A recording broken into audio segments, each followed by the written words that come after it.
What's up? It's Robert from Existence First, mental training for a modern world. Today's video is going to be a continuation of the video, Create Yourself or Be True to Yourself, Resolving the Dilemma. So this weekend I was thinking and a sentence popped into my mind and it kind of clicked with me. I liked it.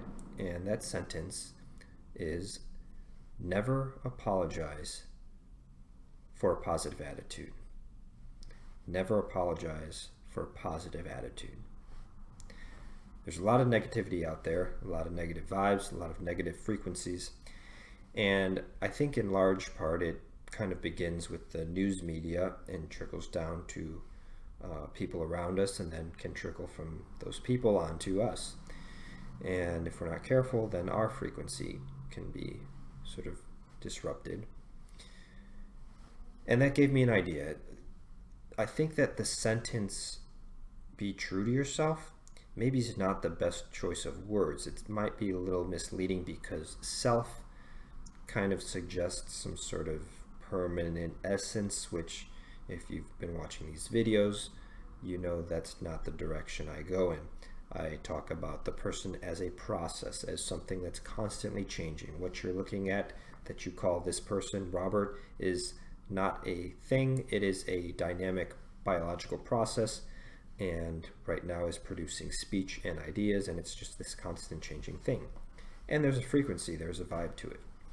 So what if we took that sentence, be true to yourself, and if we switched out self and we said, be true to your frequency. Be true to your frequency. See, I like that because self, when people say be true to yourself, and I like to know myself, people identify with all of these surface level things. They identify with geography. They say, oh, I'm an East Coast, I'm a West Coast person.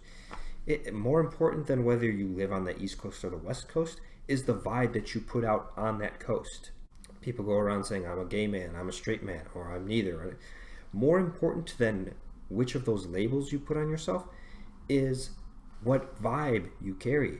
And we could even get into your sexual energy and talk about your sacral chakra and your sexual vibe, right?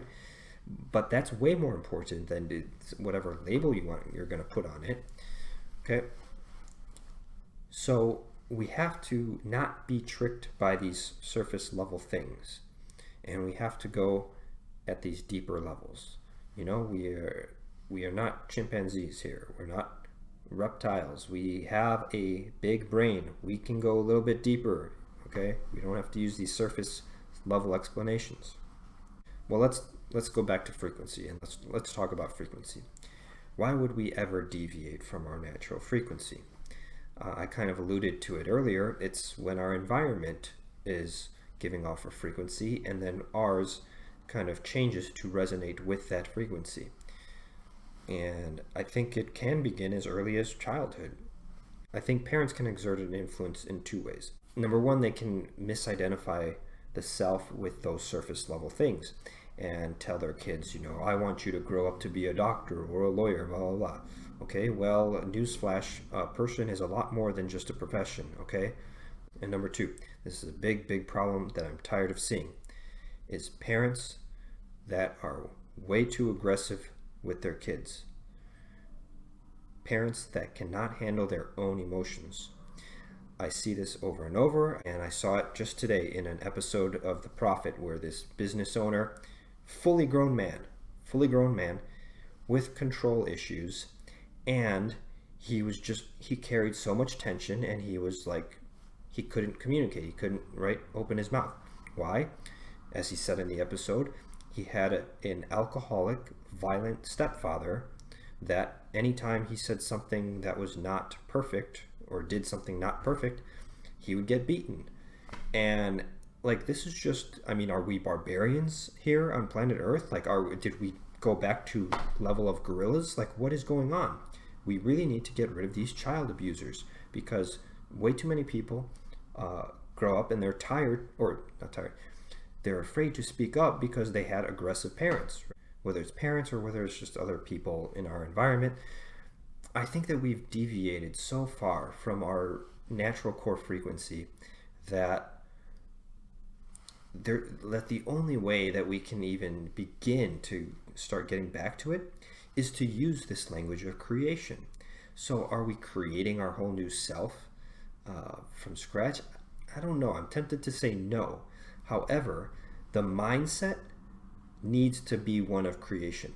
I think creation is the mindset we need to overcome just how far we've deviated as a result of adopting every single message that other people have given us.